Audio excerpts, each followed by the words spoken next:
and thank you for joining us today for Introducing Friends. Today's episode for Introducing Friends will be Warhammer 40,000 Elephas's Behemoth Part 1. Leading the discussions will be our chapter master George, aka Wulfboi. Joining him will be our forge master James, aka Griever. Also joining will be our head librarian Chelsea, aka Stargal.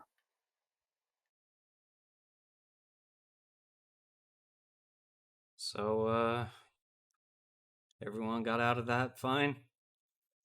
I didn't interrupt the AI. Okay, good. You know, I'm still finding just servitors in random places. Why are you finding servitors in random places? I don't know. The AI just sent them places. Well, I'm gonna have Wait, what to. are servitors again? I keep getting this Destiny confused. Remember the floating heads? Oh, sweet Jesus, those things. Yeah. Well, those are a servitor. There's also the full body servitors, but we don't really want to talk about those. No, the one Yes, we please. really don't want to talk about is the flying baby meat. No. No. Uh, Those don't. No. No. No. No. No. No. No. I'm with Chelsea on that one. No. Got it. Well, we survived that latest warp excursion, and hopefully we'll be able to survive the next drift into port. So that way we can fix up the decks that have basically been taken over by the. When did we ever go to port? We're gonna have to this time because honestly, the damage has been extensive. We need raw materials at the very least. I hate going to port. As long as we're not going to a Fenrisian system. Well, close. I mean it. We'll figure it out once we get closer to the star system that we recognize. But anyway, Alright. that aside, we're back, and we are going to be taking a dive into a wonderful, wonderful video created by a large contributor to the Emperor Text Speech Device series, Elephas. And this one is called Behemoth. Now, I'm gonna say that for some of us who has seen it, aka me, it's a complete joy to watch because honestly, it's just good. The other two, they haven't seen it yet, so they I won't know nothing really. about this. Yeah, so it'll definitely be a fun little excursion into some Imperial history. Yeah, I was gonna say I don't think it's surprised that I have not seen it. Yeah, that's true. You are pretty much the one who's brand new to everything at this point. Yeah. So, just to give you guys a little bit of background, this is going to be more or less set in the TTS verse. Okay. But we are going to be going a few hundred years prior to the start of the events of TTS. So this is basically going to be touching into an aspect of Warhammer 40k that is basically close to the canon, but obviously modified for that flair. So, without further ado, I say let's get this started.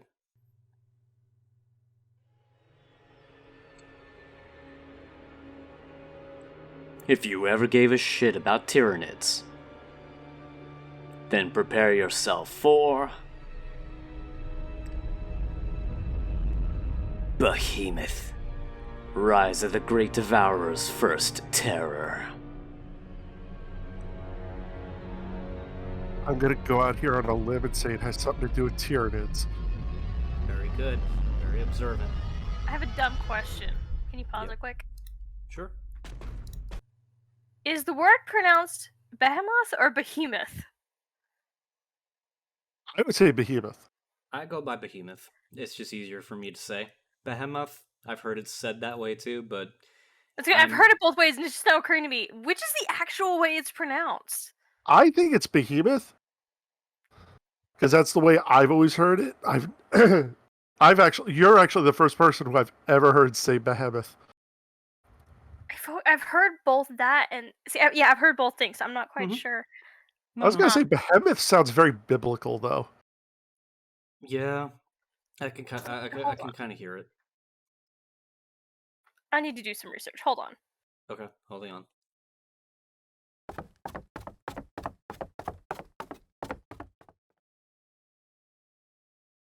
Damn, this ice cream's good.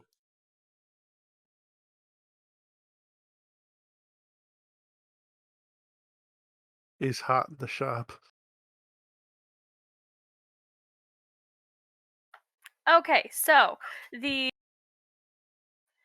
it looks like the okay, so it looks like the actual pronunciation is behemoth, but it's got roots in both Hebrew and Latin. Like I said, biblical. Yep. All right. Well, I guess that satisfies that curiosity. From Latin behemoth, from Hebrew be- behemoth, Hemoth, usually taken as a plural the intensity of behemah, beast. So Okay. it looks like the okay. So it I was looks Interesting. gonna like because now you really piqued my interest here.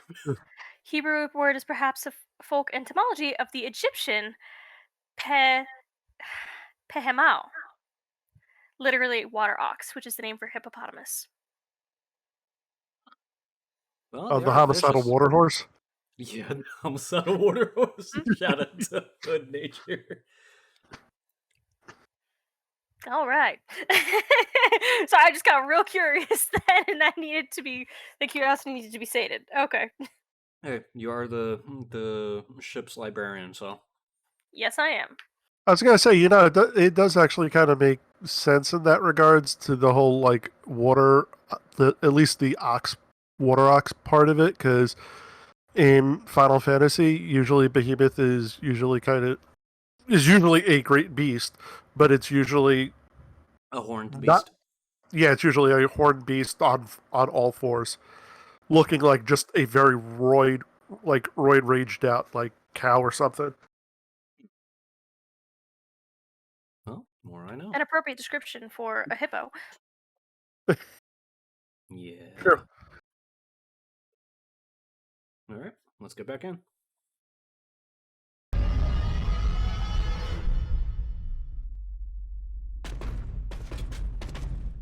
Hey, Kalano, how is Crippen doing? It's your right. We've heard rumors about a sudden change of his behavior lately.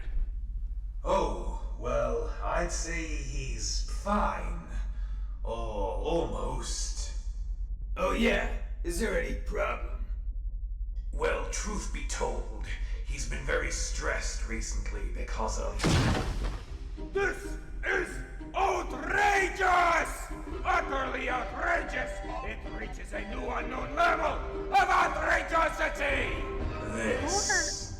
I marked the signs of 3 different people. Since Garseed Mansons had placed an order from Dire, and it's still not here! Try to calm down, Inquisitor. I mean, it's not that long. I've heard that orders from Astartizon and Ecclesia Archive can take even longer. And after all this is over, I need those new Ecclesia glasses, Archive. don't you understand? I can't see shit through these. So dark! These mindless fucking snails gave me sunglasses when I asked for normal ones. Yeah. But you are right. I should probably calm down. The By, like, planet 10 Tyrion notes, has not yeah. been responding for a long time now. And not just to me, but all communications. And as much as I need those Garcid, we will arrive at the planet itself soon, and investigate about the reasons of such sightings. Go and prepare yourselves. And, make me a mug of recaf while you're at it. Are you sure you really need another? Yes. Yes. The planet of Tyron has fallen silent. I would want not to sound paranoid. This seems a little Suspicious. Especially those times where anything can happen to isolated worlds. Yeah, that's Oh, true. come on, old man. It's not like the entirety of Tyran has been wiped out by some random. Well, fuck. Oh, I get it. Is that really Tyran? What a vile atrocity caused this? Scans indicate nothing. No signs of life. There are no trees, mountains, water, buildings, animals. Even the planet's molten core has been extracted somehow. It is like something sucked it dry. Like a blowjob. A terrible blowjob. Oh my gosh. Yeah, you can tell he's a All space right, wolf. men. Change of plan. We shall go down to the planet's surface and We're a see little if on we the can crass find end. clues as to what in the Emperor's You name think? happened here. Yeah, shut a Bracken. little. Yes, Lord Kryptman. You shall stay here and relay back the information the ground teams find. Even if I don't even know if you have arms or something. Whatever. Do your thing. Yes, Lord Kryptman.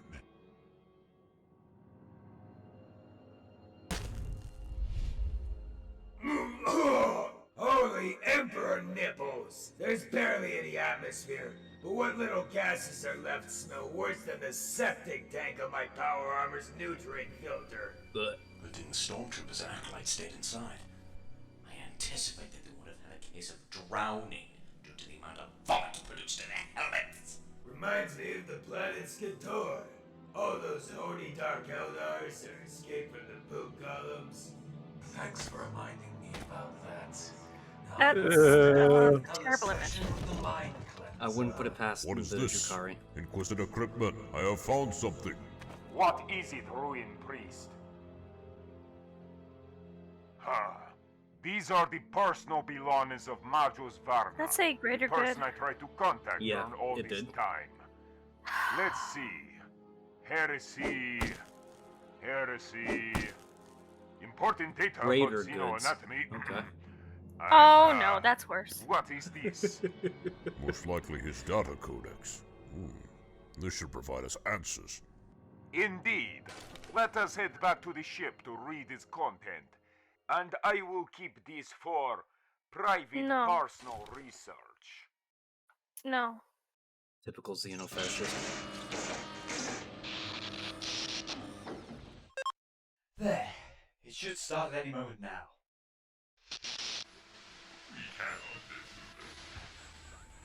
Mankind cannot live through this. A single day, they are caught with the surface of this planet with a flood of living blades and eagle-fang mouths. Kill one and 10 Cat. million spice. No. Close though. Without number. Needle fanged mouths, living blades. Seemed accurate. Race doomed to a violent death before every shred of our civilization is scarred away by a force more voracious than the fires of hell themselves. Death! By the machine god! Death is here! No, fuck this. Oh! Oh god, Emperor now! Oh god, Emperor now! I swear that happens like every other day on our ship. Hey, I keep them as well alive as I can. Mm-hmm. What Hey, I healed them. is this? What does it mean? It means there's yet another Xenomenace for us to deal with. Great! Oh my. I feel hollow. Told you not to eat so much bread this morning. This trash is full of gluten. Gluten? Why are you even paying attention to the video? How can you all stay so calm after? Typical apothecary. Oh wait, you are Deathwatch, Never mind. Yeah, we're used to this kind of shit by now. Right. Well, gentlemen, what we have witnessed here is the rise of a new and surely fierce alien threat. A a force apparently devouring planets to leave nothing more than a barren rock behind, to then grow even stronger and produce more lethal abominations. On this day, we shall know our enemy by the name that I shall give them. We shall know them as the Space Bags of Death! Okay. What? If I I mean, may yeah, interfere, you're my not lord, wrong. this sounds a bit, Oh! long-winded. They did a Quite thing about this at the end of one of the episodes of TTS. I remember that Yeah. part. Planets That's to right. have succumbed to them. Look at that, I Don't tell remember me shit. what to do.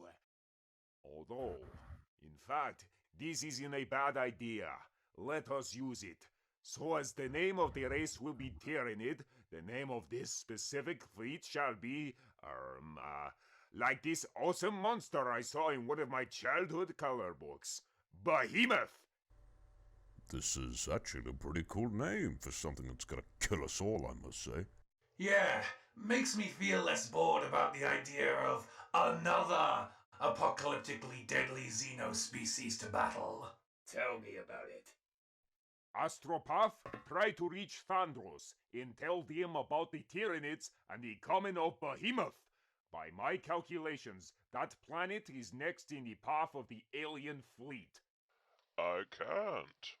What? I cannot penetrate the warp turmoil left by the passing of the alien fleet.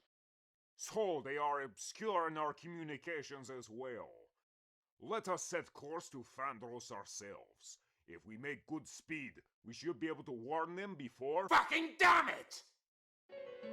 This isn't good, my lord.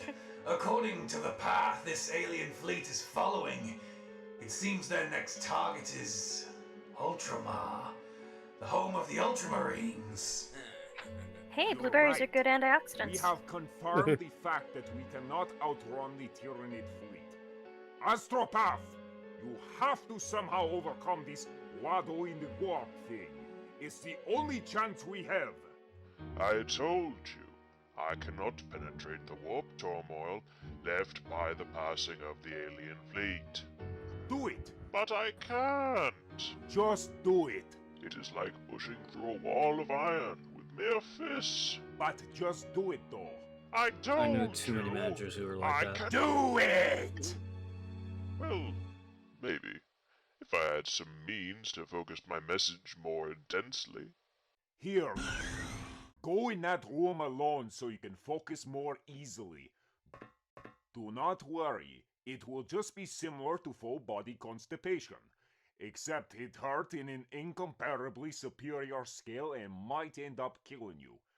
But you astropaths are used to this kind of casualties anyway, aren't you? I suppose. That is so sad, actually. That's very depressing.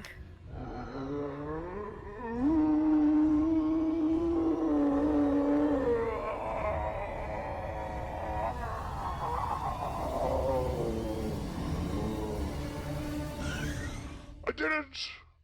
Bleeding from his eyes. Huh. Did you actually shit in my room? You told me it was going to be like constipation. This is what happens when you don't take your multivitamins and magnesium tablets in the morning. Don't Hey, Dad. judge me. Anyway, good job, Astropath. I hope the Ultramarines will get the message properly. We will try to get to their planet as well, in case they might not understand our warning, because it will probably be a bit blur. He really plays his accent. Is he supposed to be trying to play off as a East European? I don't know. I don't know, I can't quite tell. Another victory in the name of the Emperor. Ventius shall be remembered That Emperor statue as a of screaming great meat warrior caps. who sacrificed himself to defeat the foul Yep, that was Amps. Why screaming kneecaps? The foul demon we had to fight. He will, old friend, he will. Now, let us go celebrate, shall we? Of course.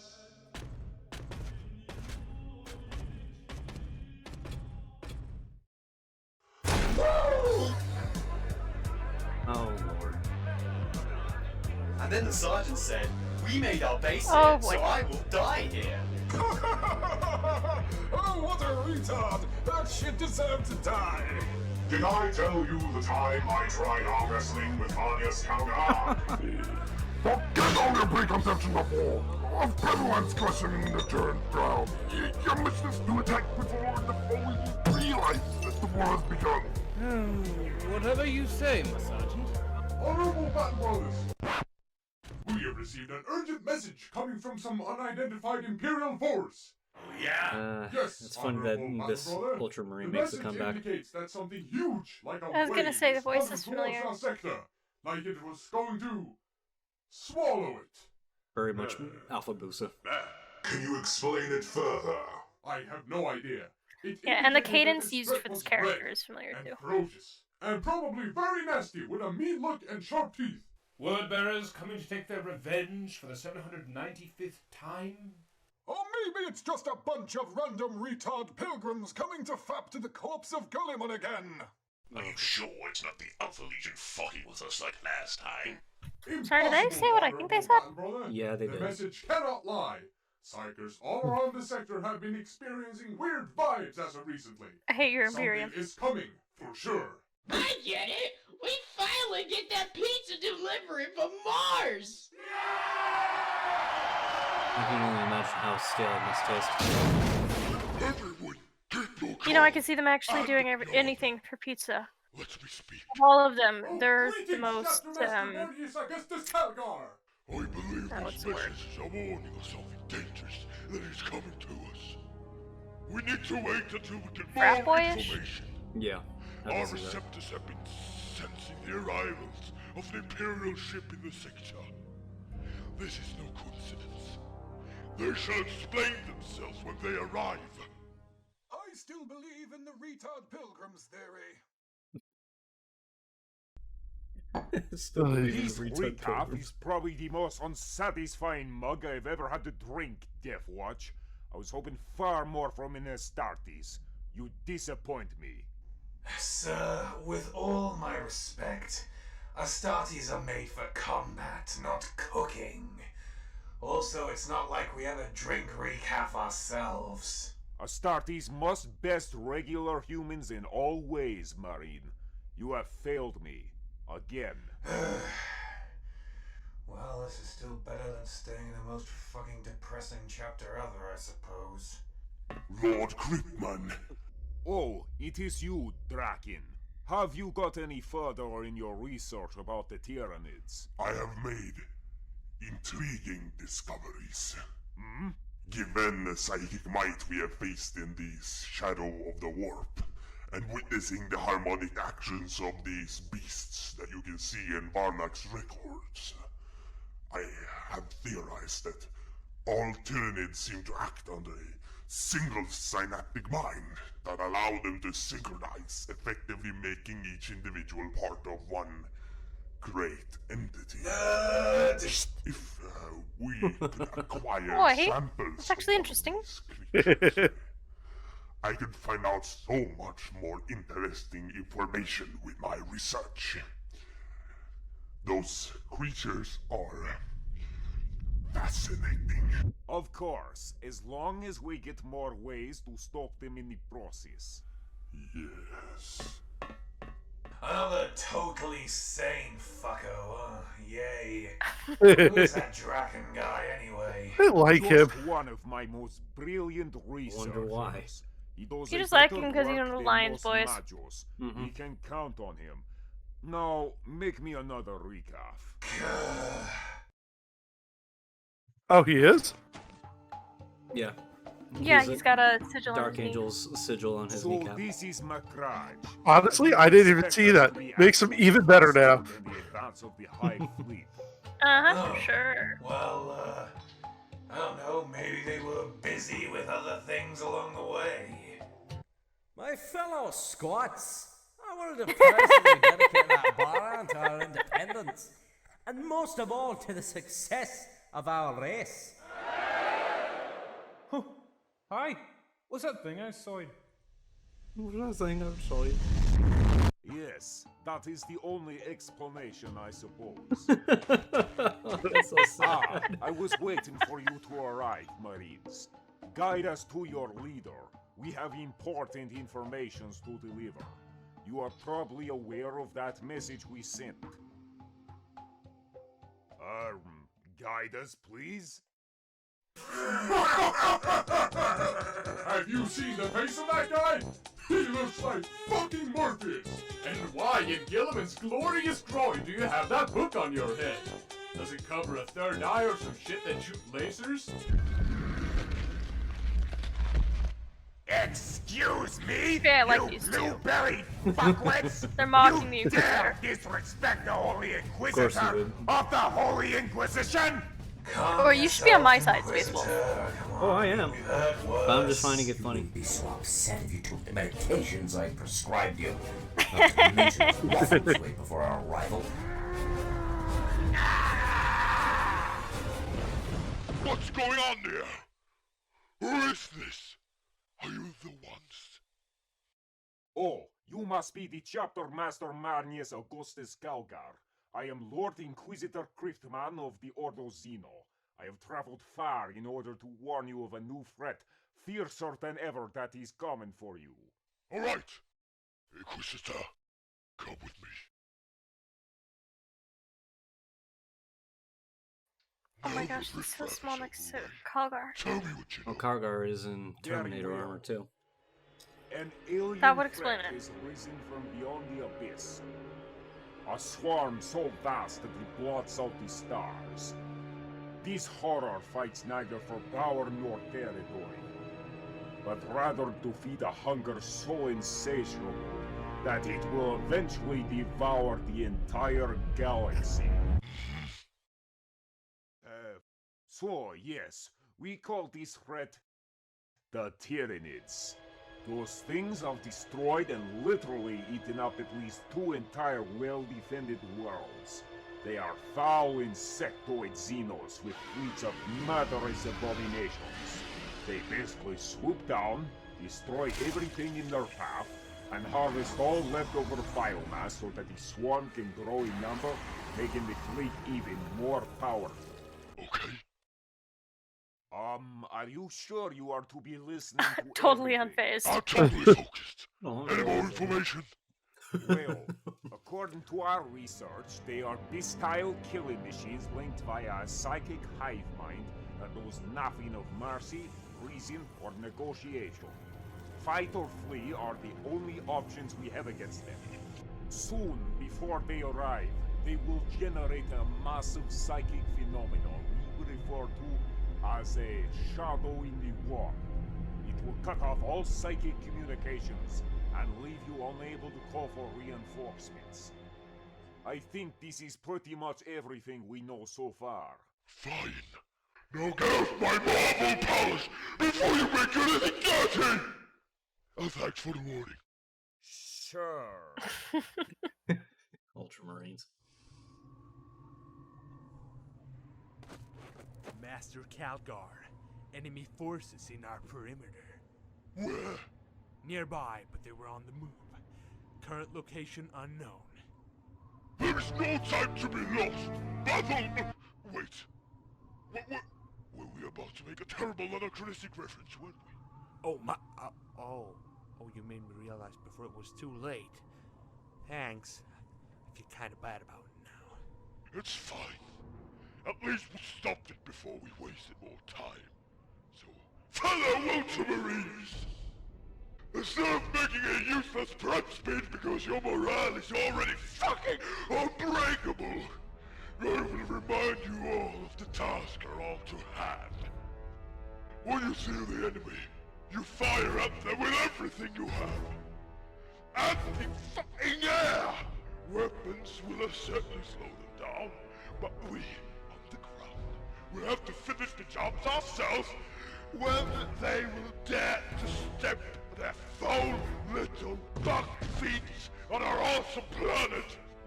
I want all ranged weapons to fire at will, assault squads to set up strategic ambushes to protect weapon batteries and firing squads.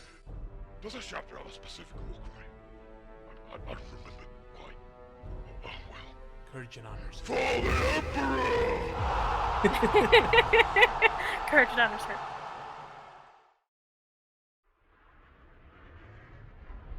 They look like horseshoe crabs. Oh, that makes Master, it worse. the sensors say that you're getting close. Horseshoe crabs are awesome. You know they Yeah, have but blue they blood. freak me out. They're harmless. Not in Fallout 4.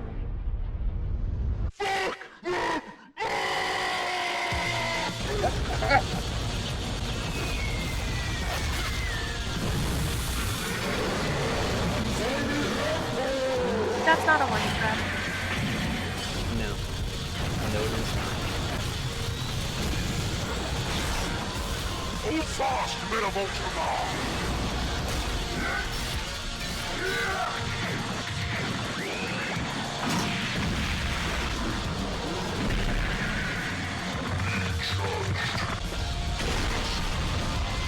Get the fuck out of here! What is this now? Oh, that's a big hit. That one is mother.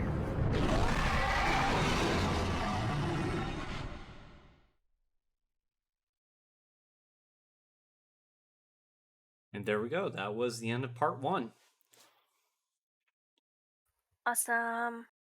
So what did you guys think? I look That's forward to the pretty rest cool. of it. All right. Well, that's good. Then and that's all I can hope that this stuff I show will actually instill. All right, so let's open it up to questions. Either of you have any specific questions you want to ask? No, I feel like with my just the base knowledge and I understood what was going on and Mhm. who people were. Okay. Anything that stood out to you worth inquiring about there, James?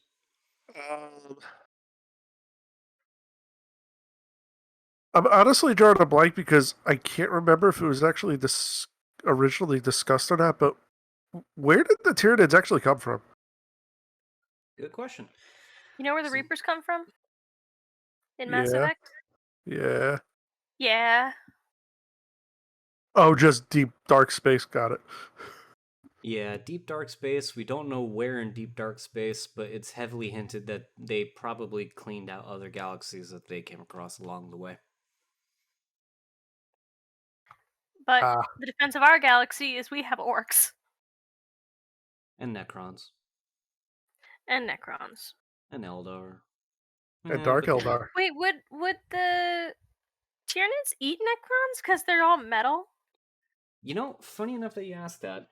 It's been shown that basically Tyranids completely avoid planets where Necrons are. Cool, we have the defense of Necrons.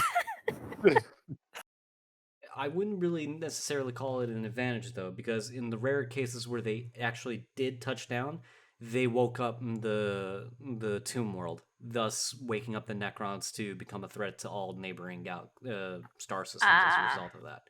It's not exactly a good thing either. I default to my original answer. We have the orcs. Yeah.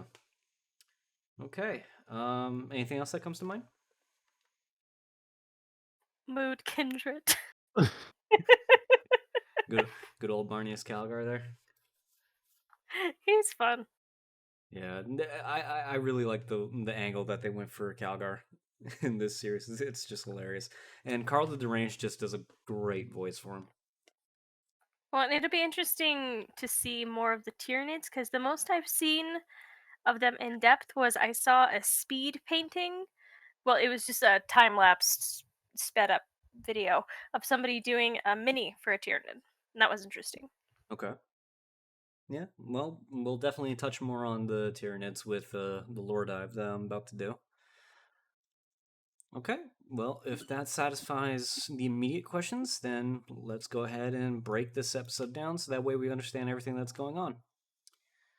Okay, so to start us off, we're basically talking about a show that is bringing the attention to the Tyranids and the great threat that they are to the galaxy at large. I And just love that line. I'm sorry. what? Which line? if you ever gave a shit about Tyranids. I mean, to be fair, It's a lot. accurate. I It mean, is, but I don't know why. I just find the presentation of it just it tickles me. I mean, that's kind of what these guys just excel in. They just know how to take the piss out of the franchise and still present it in a way that it's still approachable for anyone who actually cares for the franchise. They just do good work. And to kind of just start us off, the story talks about the very first time that the Imperium was aware that Tyranids approached our galaxy for the first time. And basically, this is centering around High Fleet Behemoth. Now, this is also basically the kickoff for the very first Tyrannic War. And the Tyrannic War essentially is basically throw as many Imperium guys as you can to stop the advance of this hive fleet that jumps from planet to planet, wiping out all life on the planet and literally making it a part of their biomass, and then continuing on pretty much like locusts through a field of corn. You know? And basically, what happens is the story is being told in the perspective of Inquisitor Cryptman. So basically, the famous Ordos Xenos Inquisitor, alien specialist, who ran across them purely by accident.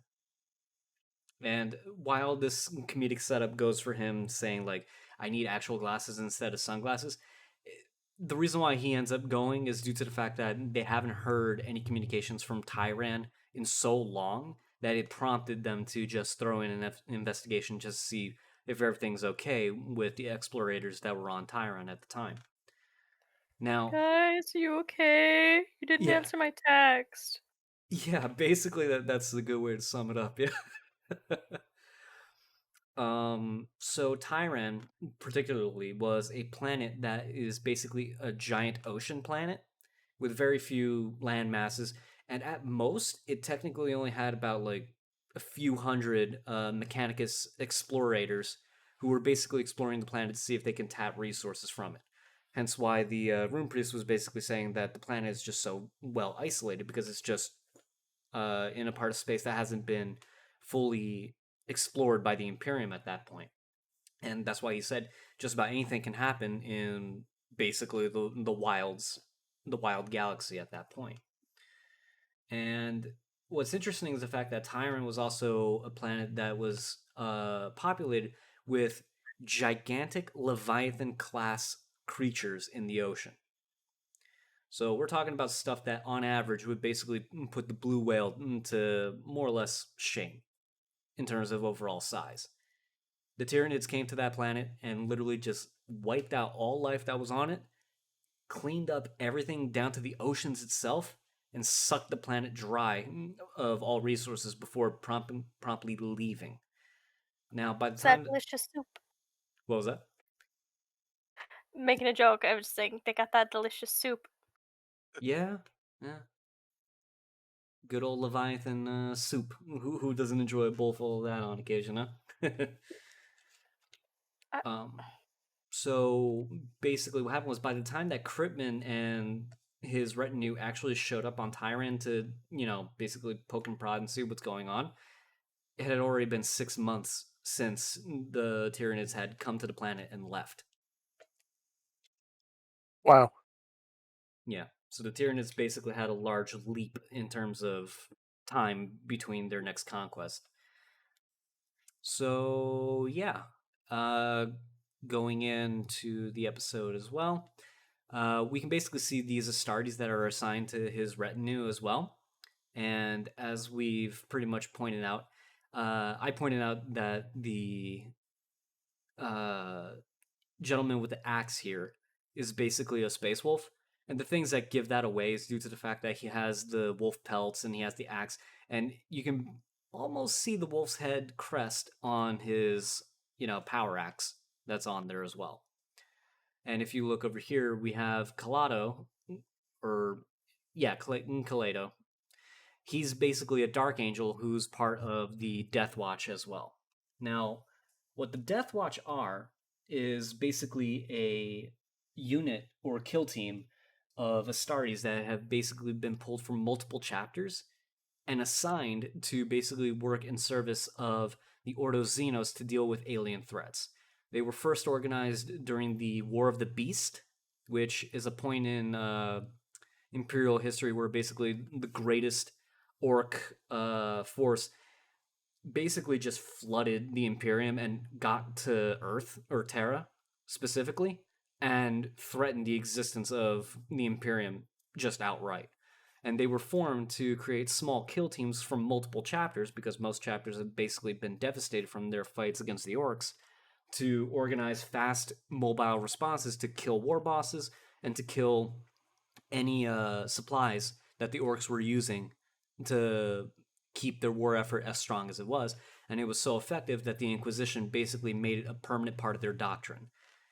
And Wait a sec. Hmm? You said orcs got to Terra. Is that what the does Earth have a second moon again thing is referencing? Yes, actually. Oh my gosh, I thought that was just a joke. No. Oh, that's funnier now. Okay, sorry, go on. No, you're good. So essentially, Deathwatch continues the tradition and they pull from multiple chapters. Oftentimes, a lot of chapters who basically only have a few members left, they'll assign themselves to the Deathwatch to basically be the last of their chapter, since they're the last survivors and there's no way that they can harvest the gene seed and rebuild the chapter since there are maybe so few at that point. But yeah, and they essentially paint their armor completely black. The only parts that they don't cover would basically be any iconography from their home chapter. So when you look at Kaledo, you can actually see the Dark Angel symbol on his kneecap, and you can see the green of the Dark Angel's chapter on his right pauldron. And the left arm is silvered out to denote he's in service of Deathwatch and the Inquisition at that point. Mm-hmm. Now, what makes Kaledo really, really stand out is also the fact that his power sword is heavily ornamented. So that suggests that he's basically a champion or sword champion, which goes back to the old tradition that they were the units specifically picked out to go after the high-ranking generals, leaders, or high-ranking officers and warriors, kill them in single combat as a demoralizing effect on the enemy troops, watching their leader basically be killed by a superior fighter. And very few chapters actually practice that to this day. Dark Angels is one, and I think Black Templars are the ones that still employ that. I don't know which others off the top of my head do it. I'm sure someone in the comments will add to that knowledge. But yeah, that's who the Death Watch are, and that's why there are so many Astaris on this ship along with this Inquisitor. What threw me for a loop is the guy in the back. The Inquisitor, I think, called him Rune Priest. Mm-hmm. But he's got salamander stuff on him. Okay, so that right there on his chest piece? That and his loincloth. This right here? Yeah. No, that's a wolf skull. It's a wolf skull? Fenrisian That looks wolves like a salamander are... thing. The salamanders and space wolves are unique among chapters because they are the ones who actually use animal iconography from their homeworlds. And rune priests mainly in this case, like in the chaplains, like how Grimaldus will have a skull face on his helmet. Uh-huh. The rune priest chaplaincy will basically have a wolf skull in its place. And then when you look on the chest pieces where you see where there's a human skull and crossbones with the wings on their chest, for space wolves it'll be a wolf skull. For salamanders it'll basically be the drake skull in its place. Okay. Mm-hmm. So it's more of a chapter thing at that point. Now, what this thing on his chest is depicting, I don't know, but my best guess would have to be a Fenrisian Leviathan, which is a sea creature that lives in the oceans of Fenris that... well, if you're familiar with the Kraken from Sea of Thieves, think that, but much more. Is that why you're scared of the water? Anyway, moving on. Okay. Now we get to this gentleman here. He goes by the name of Inquisitor Fidus Cryptman, the Inquisitor of the Ordo Xenos, as I've already said before, and he's reputed to being the very first to recognize that the Tyranids were a great threat to the galaxy. And to be honest, he committed 250 years of his life in service to strictly deal with the Tyranids alone, which is kind of a weird thing for someone of the Ordo Xenos, but I guess he picked his major, which in this case would be Tyranids. Yeah, I can see that happening. Mm-hmm. Now, he is reputed to also have been involved in all three Great Tyrannic Wars. Now, part one is basically discussing what goes on in the first Tyrannic War. Two others followed after the fact. And to be honest, the second one doesn't really go well documented because a lot of bad stuff happens in that one, to the point that it just comes down to small stories and hearsay at that point. But the first and the third Tyrannic Wars are the ones that are more well documented, and you get to see the kind of Inquisitor that Cryptman is in this case. Now, he was also responsible for many decisive and very divisive actions used to stop Hive Fleet Behemoth, and later on in the third one, Leviathan, when they show their ugly heads in the galaxy. And his design, as unique as it is, and very easy to just say that that's probably the interpretation of him, that's actually his canon look. His canon look is to have a ninja band wrapped around his forehead. His canon look is to have a book open to a passage on his very forehead, strapped with a headband, and round blackened sunglasses on his eyes. Yes, he's basically Nerd. Yeah, I guess that would be one way of looking at it. Let me see if I can pull up an artist rendering of him real quick. And it's bad if I'm the one saying that. That's true. Yeah. Here we go. Okay, that makes him look like a grandma. Yeah, he's not the most attractive individual He in literally looks armor. like a grandma. He's got small glasses, a scrunched up, wrinkly face, and he's frowning. He looks like a grandma. He looks like he's about to go make some pierogies. You know what he looks like to me?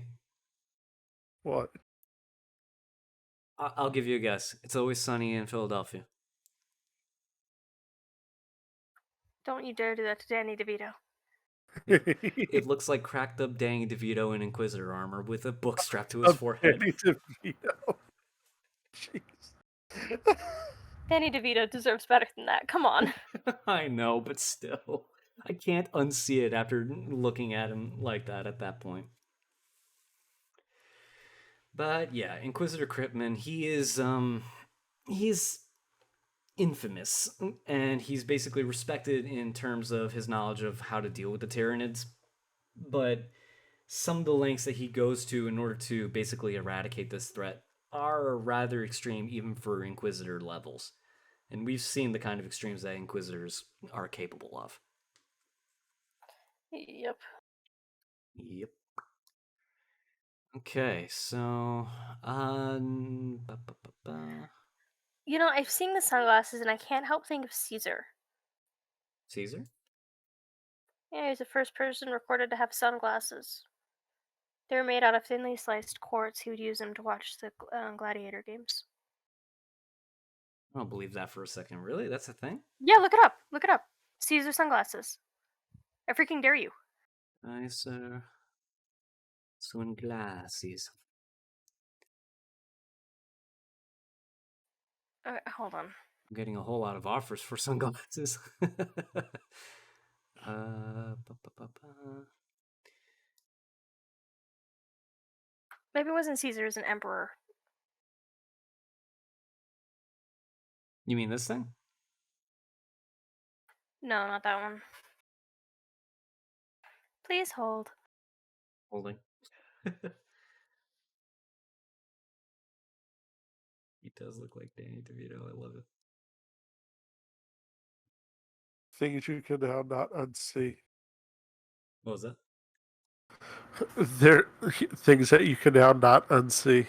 Mm-hmm. Add it to the pile.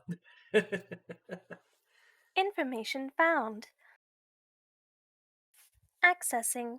The Hmm. Roman Emperor Nero would watch gladiator matches through an emerald. This has been considered by some as a rather opulent, if but a bit ambiguous, account of precursor to sunglasses. Yeah, so it was a Caesar of sort, just not the Julius that one we would all automatically think of.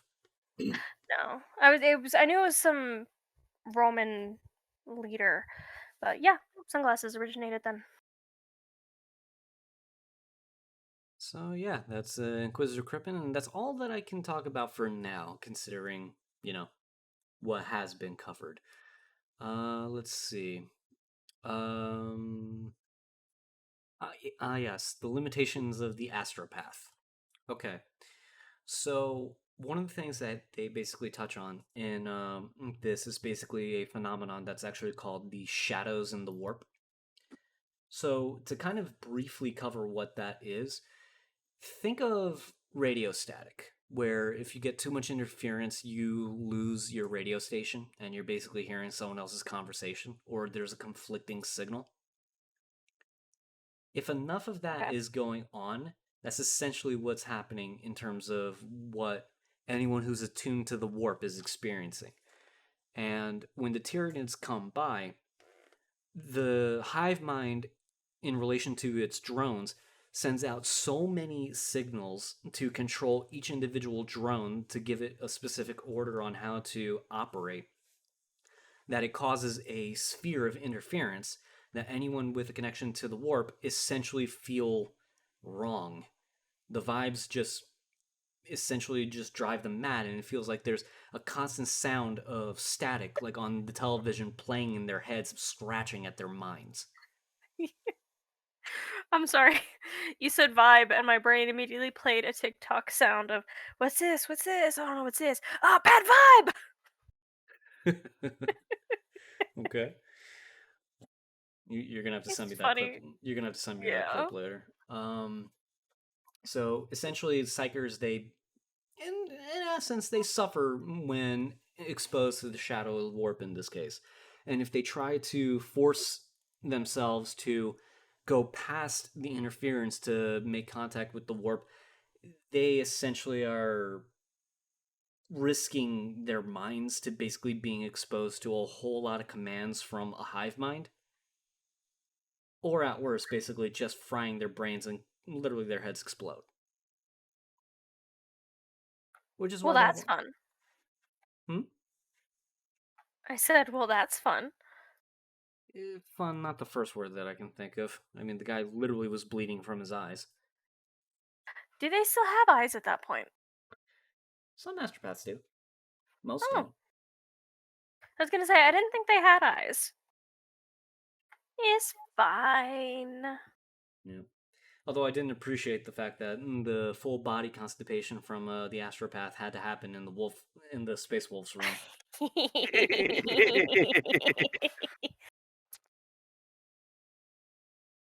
I just want to know how bad was it that he came out his eyes were bleeding. Well, Well, I think that just has to do with the way the warp is pouring. How do I explain that? You got a cup, right? And the cup is your brain. And the warp, we're just gonna put a fire hose into that cup. Obviously, it's not gonna hold everything, and it's gonna dang hurt. But the pressure will make the capillaries burst around your eyes, and you'll bleed.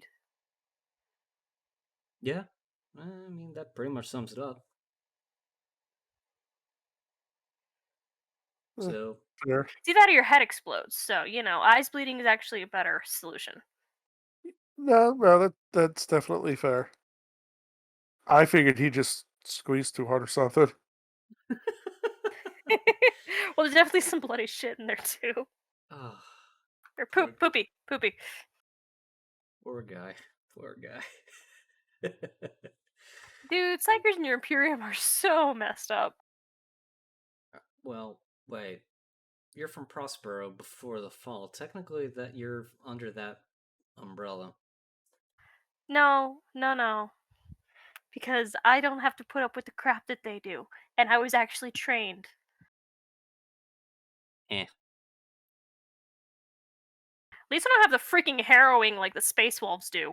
Hey, don't mess with our traditions. Okay, so moving on. Uh, we really don't have any information on this Draken character, the guy in the purple cloak, but he is definitely someone important to the story that we're gonna have to get up to at some point. Um, let's see. I have my Word document here. Ah, yes. The good old mind cleanser, the one that the Dark Angel was talking about.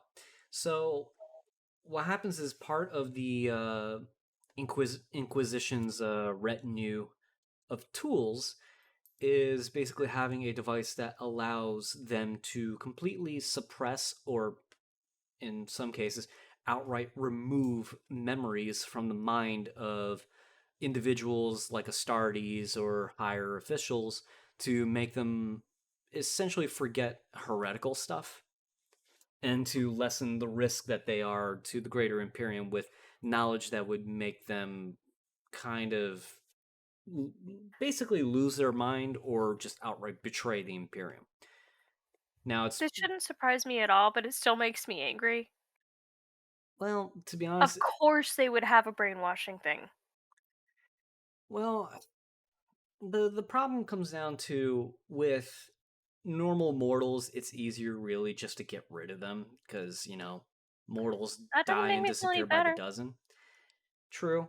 But in terms of the fighting capacity of an Astartes that has basically suffered a level of PTSD that essentially would basically render this machine of warfare and carnage effectively inoperable, that's an inexcusable thing to allow. So, mind cleansing of memories and traumatic events is something that would be preferable rather than taking them out to pasture because Space Marines don't technically retire as a dreadnought would allow you to kind of see where their fates usually end up. We can kill you or we can brainwash you. Forget about therapy. We're gonna go with the extremes because we're the Inquisition and we definitely know better. To be honest, sometimes it's better than therapy. It's therapeutic in a sense just to get rid of the trauma entirely. It leaves scars, dude. You There are can't get rid shadows of of memories trauma. that can be left behind, but Yeah. those are rare and Better far to in deal between. with it. I mean, heck, one of the most mentally stable of the Primarchs was Jagatai Khan, who had a therapist. That's canon, by the way. Hmm. I think it was technically a Storm Seer, is that what they're called? I don't know, but essentially he had a therapist, and he was most mentally stable. Go figure. Russ had the Rune Priest too. I wouldn't call Russ one of the more mentally stable ones, though. He had the occasional psychotic gleam in his eye, but He's that's definitely the better than quite a few of them, I'll say that. But yeah. Angron literally just had a ship captain be the only one that could literally hold him back for reasons that I will never understand. because she was made of fire and ice. Yeah, you kind of have to in order to deal with Angron. Yeah. So, ba ba ba. Yeah, and the warning to the Ultramarines. Okay, so remember how I said that basically when they found out about Tyran and then the subsequent plan after that, essentially a year had passed by that point, when they actually sent the message to the Ultramarines that the path of High Fleet Behemoth was leading to the Ultramar system, aka the 500 worlds that were under the control of Rabute Gilliman before the chapters being split up. And essentially, the high fleets were going to go straight for McCrag. So basically, that much time had passed. Crittman was not able to really outpace the high fleet by much. Because there was also another thing that I forgot to mention. You know how the Shadow of the Warp does that to the minds of astropaths? Yeah. Yeah, It's the forget. navigators too, isn't it? Yeah, navigators can't deal with the Shadow and the Warp either, because if they try to go the same direction as the Hive Fleet, they're going to get lost in the warp as a result of that. You lose place of which planet you're trying to find and position in relation to where you want to go. That it becomes extremely dangerous trying to send reinforcements to planets that are currently being bombarded by Tyranids. You literally have to go ahead to some other planet that hopefully will be a safe defensive position to deal with the Tyranids, because that's really the only way that you can deal with them. You can get ahead of them, or you can get behind them. You can't attack them mid transit. And if So you this is do, probably. Oh, sorry. Finish. oh no, sorry. And if you do, you're essentially going to be you're essentially going to be lunch for them. You were saying? I was gonna say this is probably way far up. What I imagine with the constant chatter of the drones in the upper is just going into a school auditorium of a say 300 kindergartners and just that sound. You will get nothing done in that sound. You sound like you're speaking from experience here. I've been around children. That is all I will say. Mm. I'll somewhat agree to that because I have children. Yes, because So if you've been around even a group of 20 or 10, you know the sound they make, just amplify that. And then with the teachers for each class trying to corral them, it's that you know there's no focus, there's no peace. There is only sound. Yeah, the I want to say white noise, but I know that's not the phrase to explain it. But it's like the ambient noise that comes from a large gathering of bodies in this case. Well, and even more than that, you get the children who are crying, the child because there's a lot of sound. They don't like what's going on. The children who are screaming because they're excited. You have the random groups of people chanting or singing, trying to get their groups together, and then other people are complaining and screaming because they want to be doing that instead they're doing something else. And teachers are trying to corral everybody else. So there's just a million things going on at once, and you're just stuck in the middle of it. Yeah, the more you describe that, the less and less I like the idea of basically being the center of a hive mind. That's what you got. Hmm. That's a big nope. I don't even want to be a part of one. Now being in the lead of one just sounds like a nightmare. The lead of one, you're just the principal stuck in the middle, like, okay, how do I corral all of these? How do I do this? I know, candy. In this case, the candy is food, aka biomass. Yeah. Yeah. Okay, and going into Ultramar onto one of the planets of it, Marnius Calgar and the Ultramarines basically set up a defensive position to deal with the Tyranids that are about to land. Just to give you guys a heads up in terms of what Ultramarines had in terms of dealing with the High Fleet, they only had 1 month's time to prep their planetary defenses for the invasion of High Fleet Behemoth. A month sounds like a lot of time, but when you're talking about something that's going to invade a planet of billions of humans and dealing with billions upon billions of monstrous aliens that are going to be ripping you apart, a month is never enough prep time to deal with a force that large. So, Nope. yeah, to be honest, I would have hated to be Marnius Calgar in that scenario. And I think in like the actual canon story, he basically had horrible premonitions of what was to come. And then when Kripman sent the warning and actually met Kripman face to face, he basically said like, yeah, this could basically be something that the Ultramarines can't deal with in the end.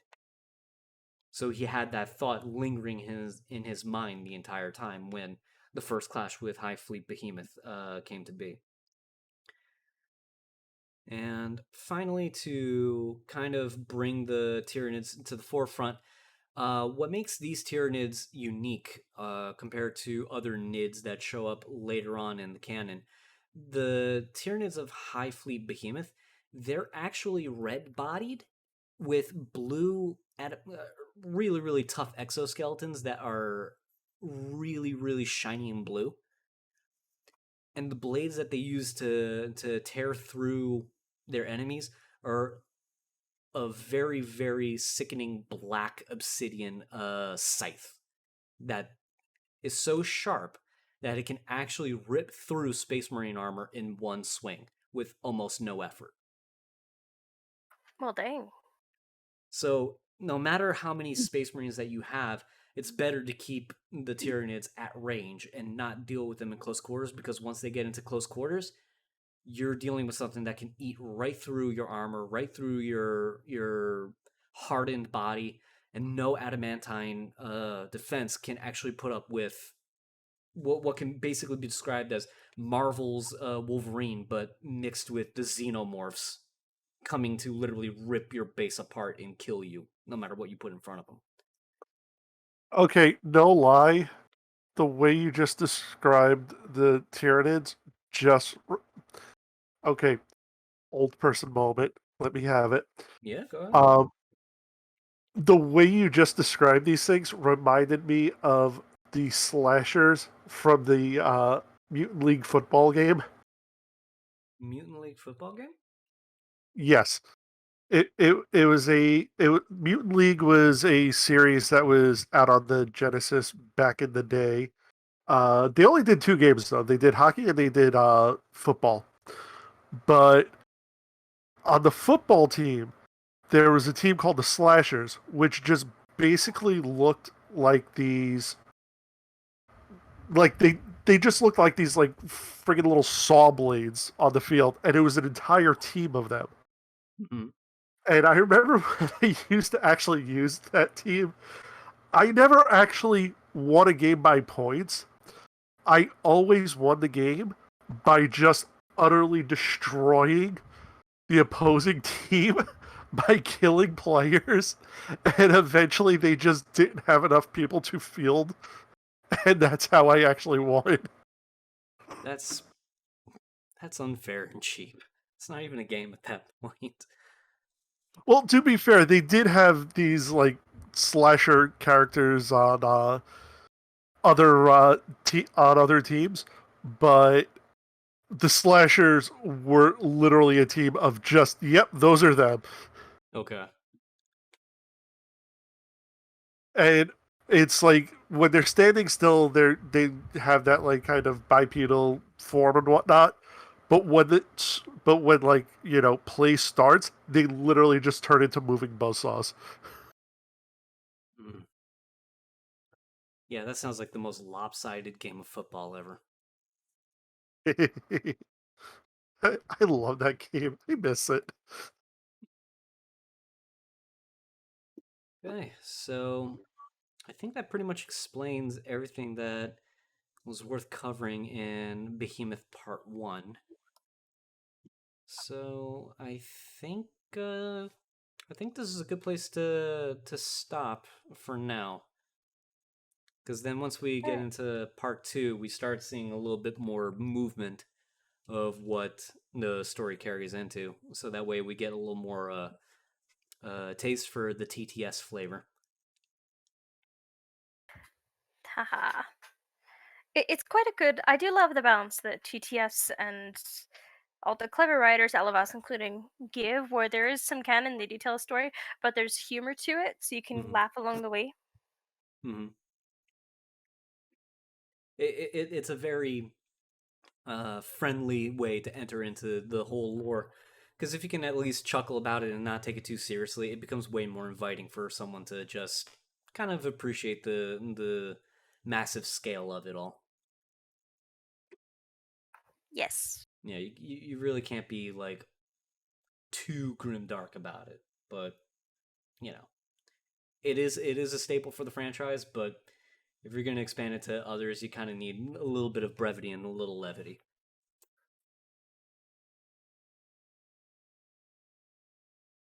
Okay. Well, I guess with that, guys, this is a good place to stop. And I'm also getting a report in that we do have a couple choices of ports. So we're going to go over those and see which way we can go so that way we can run into least resistance and trouble Yeah, with who's the. gonna try to convince the computer to be quiet this time? Not it. You're the Forge Master, though. Yeah, Forge Master, not Tech Master. Uh, Still technically falls in your purview, but okay. yeah. All right, let's see how this goes. Oh boy. Okay. Where's my hammer? Oh no. Well, before the screams start coming in again, thank you for tuning in to one of our broadcasts, guys. We'll catch you in part 2 of Behemoth soon, and hopefully we'll hear from more of you soon. Take care. Work, damn you! Thank you for joining us today. We hope you have a lovely time in the warp. The meat bags will not be living long. We'll see about that. Geller fields disabled. Oh shit. Chelsea, help! Not my job!